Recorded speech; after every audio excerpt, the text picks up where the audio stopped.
Good morning. आज चर्चा करेंगे सूरदास जी की व्याख्याओं के बारे में। सूरदास जी ने भ्रमर गीत सार में उनका जो भ्रमर गीत सार है उसका उद्देश्य निर्गुण पर सगुण की विजय दिखाना है। निर्गुण का खंडन और सगुण का मंडन करना उनका मुख्य उद्देश्य रहा है। ज्ञान पर भक्ति की विजय दिखाना उनका मुख्य उद्देश्य रहा है। उद्धव कृष्ण भगवान के सखा हैं और उद्धव ज्ञान मार्गी हैं, ब्रह्मज्ञानी हैं, निर्गुण के उपासक हैं। कृष्ण भगवान उनको ब्रज भेजते हैं।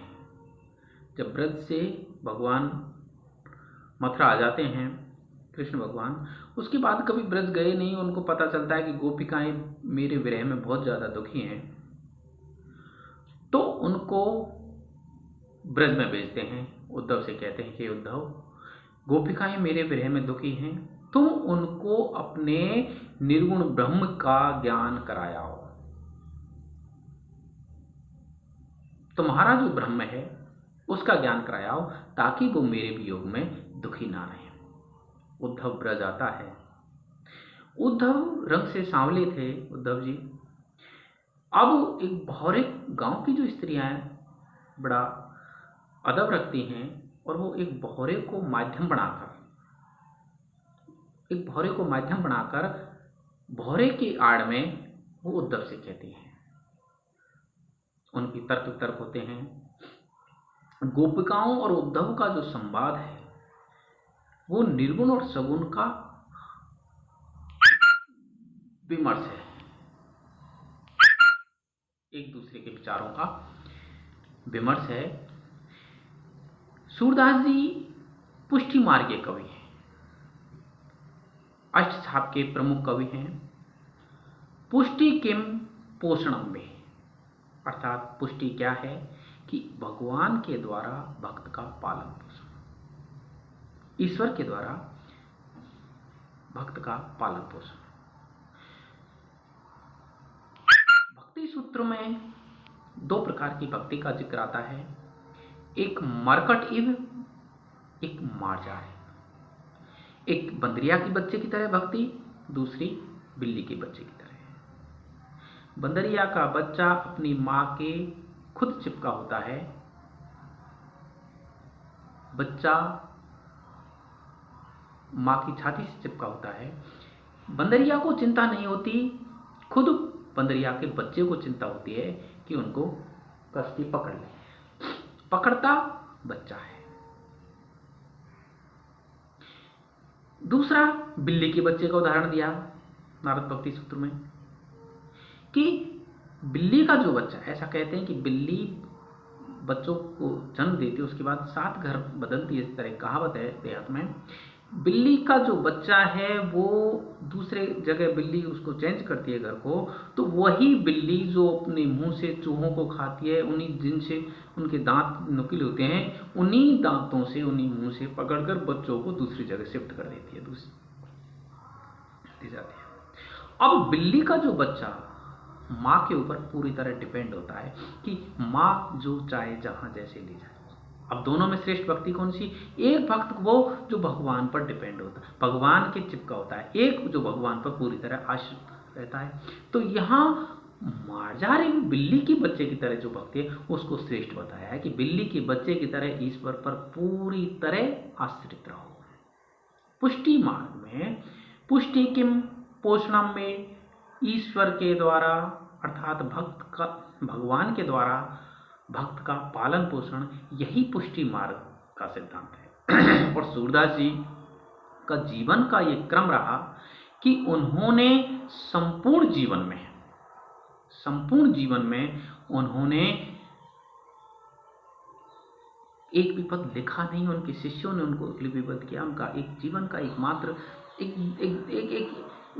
दिनचर्या थी कि सुबह से शाम तक एक पद जोड़ते थे और कृष्ण भगवान की प्रतिमा के आगे उनको सुना देते थे।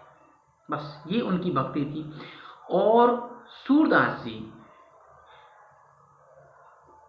का जो ध्येय था, सूरदास जी ने उस समय की तत्कालीन सामाजिक व्यवस्था, राजनीतिक व्यवस्था पूरी तरह उनसे दूर रहे। बिल्कुल उदासीन होकर उन्होंने कृष्ण भगवान की भक्ति की। ब्रह्म गीत सार में वो निर्गुण पर सगुण की विजय, निर्गुण का खंडन और सगुण का मंडन करते हैं। गोपिकाएं भगवान कृष्ण की अनंतम भक्त हैं। गोपिकाएं कृष्ण भगवान के अनंतम भक्त हैं और बाल कृष्ण सूरदास जी के आराध्य हैं।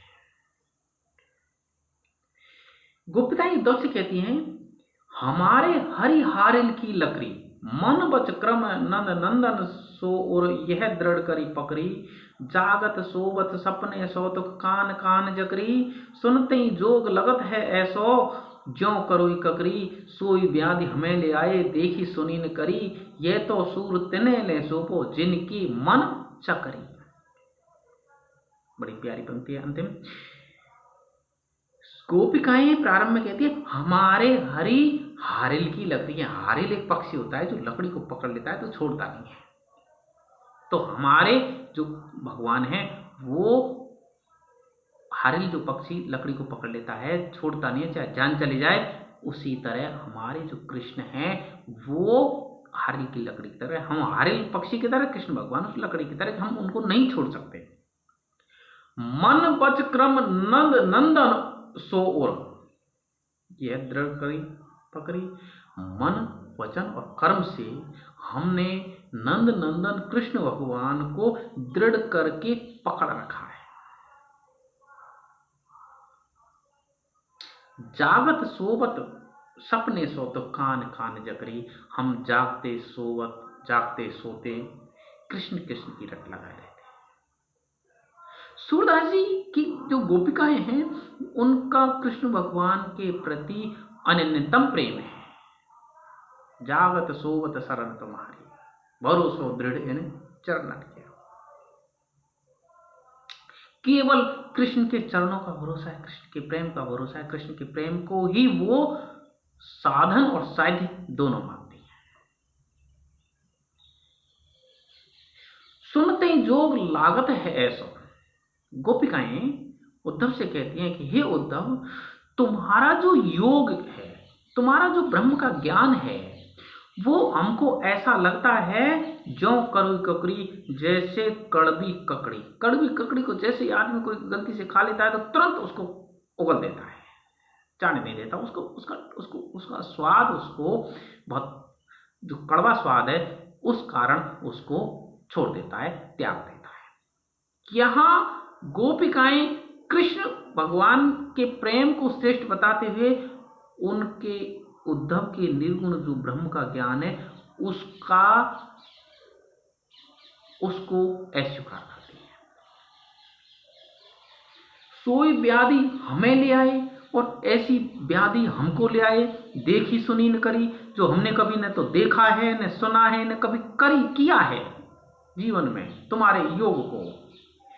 यह तो सूर तिने ले दीजिए। सूरदास जी कहते हैं कि यह तो उनको जाके दे दीजिए जिनके मन चक्री, जिनका मन चंचल है, चक्री की तरह चंचल है, स्थायी नहीं है। गोपिकाएं दलील देती हैं कि हे उद्धव उनसे कहता है भाई तुम्हारा मन चंचल हो रहा है, मन व्याकुल हो रहा है, कृष्ण के प्रेम में तड़प रहा है, तुम योग सीखो, ज्ञान सीखो, ब्रह्म का ज्ञान सीखो। ब्रह्म का ज्ञान सीखकर तुम्हारा जो मन है वो स्थिर हो जाएगा, स्थिर मन से तुम मानसिक रूप से कष्ट नहीं पाओगे। लेकिन गोपिकाएं दलील बिल्कुल उल्टा देती हैं कि हे उद्धव, ये तो आप ये ज्ञान तो उनको सौंपो जिनका मन चक्री की तरह चंचल है। उद्धव बड़ा परेशान होते हैं कि हमारे तो कृष्ण हारिल की लकड़ी की तरह हैं। अगली पद की बात करें, निर्गुण कौन देश को वासी, मधुकर हंसी समझाए सौदे बूझत सांचे ने हासी, को है जनक जननी को कहियत कौन नारी को दासी, कैसो वरन भेष है कैसो कई रस के अभिलाषी, पावे वो अपनी क्यों आपने जोर कर है वो घासी, सुनत मौन है रहो ठगियो सो सूर सवे मति नासी। गोपिकाएं तर्क देती हैं कि निर्गुण कौन देश का निवासी है, अर्थात निर्गुण जो ब्रह्म है वो किस देश का निवासी है, कहाँ रहता है, किस देश का निवासी है, वो कौन है, क्या है, उसके बारे में थोड़ा विस्तार से तो कहिए। मधुकर हंसी समझाए कि हे बोरे, हे उद्धव, हंसी समझ, हमको अच्छी तरह समझा दो। सौहदे बूझती सांचिन हंसी, मैं हम आपको मतलब सौगंध देकर कहती हैं, बूझती सांचिन हंसी, सच रूप से बताना, हम हंसी नहीं कर रहे, हम हंसी ठिठोली नहीं कर रहे कि निर्गुण कौन देश का वासी है। हमारा उद्देश्य हंसी ठिठोली करने का नहीं है, हमको आपको सौगंध है कि आप हमको बता दो कि वो किस देश का निवासी है। को है जनक, कौन उनके पिता है, जननी को है, कौन उनकी जननी है, उनकी कौन नारी, उनकी पत्नी का क्या नाम है, और उनकी दासी, कौन उनकी दासी है।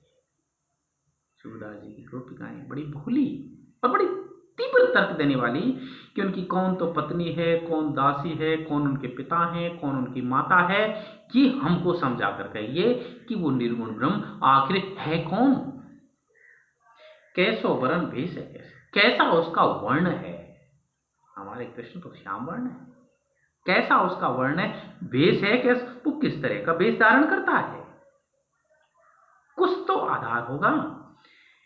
के ही रस के अभिलाषी, और वो किस रस के अभिलाषी हैं, किस रस को वो पसंद करते हैं, के ही रस के अभिलाषी, वो किस रस को पसंद करते हैं,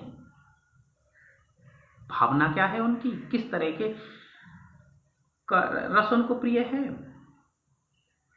पावे गो पुनि क्यों आपनो जोर कहे वो गांसी, और यदि आप हमसे झूठ बोलोगे तो हम आपके किए हुए का आपको फल मिलेगा। सुनत मौन है रहो ठग्यो सो सूर सवे मदिनासी। गोपिकाओं की दलीलों को सुनकर, तर्कों को सुनकर, उनके भोले भोले भोले भाव लेकिन बहुत गूढ़ रहस्यों को सुनकर, ऐसे तात्विक तर्कों को सुनकर सूरदास की जो मति है उसका नाश, वो भूल गए, उनको उनका भान जाता रहा, उनकी बुद्धि जो ब्रह्म में निमग्न थी, परिपूर्ण थी, वो पूरी तरह उसका खात्मा हो गया। सूरदास जी की गोपिकाएं निर्गुण के बारे में कि किस देश का निवासी है, तर्क देखो गोपिकाओं का, किस देश का निवासी है। मधुकर हे भौरे, हंसी समझाए, हमको समझा दो। पूछ, आपको सौगंध देकर पूछती हैं। हम सच्ची में पूछना चाहते हैं कि को है जनक, उसका पिता कौन है, को है जननी, जननी को कहियत, जननी किसको कहता है वो, को नारी को दासी, उनकी नारी कौन है, पत्नी कौन है, कौन उनकी दासी है, उनका वर्ण वेश कैसा है, कुछ आधार तो होगा, आलम्बन तो होगा, कुछ उनका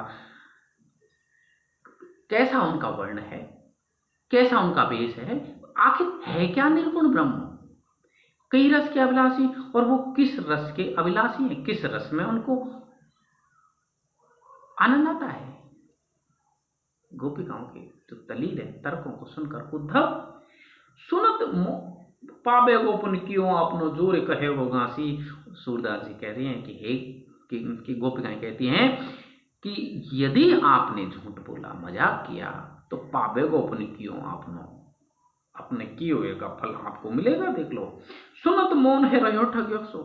सूरदास की गोपिकाएं ऐसी कटाक्ष तीव्र तर्क करते हैं कि मौन कर दिया उद्धव को, और रहो ठग्यो सो, जैसे किसी को कोई ठग ले और ठगने के बाद उसको अबाक किम कर्तव्य विमूढ़ हो जाता है, उसी तरह उद्धव ठगा हुआ सा रह गया। ठग्यो सो सूर सवे मदिनासी। सूरदास जी कहते हैं कि उनकी जो बुद्धि है उसका पूरी तरह नाश हो गया। नाश होने से मतलब उनकी जो बुद्धि है, निर्गुण ब्रह्म की बुद्धि लाजवाब हो गई। गोपिकाओं के तर्क के आगे वो कोई तर्क नहीं दे सके।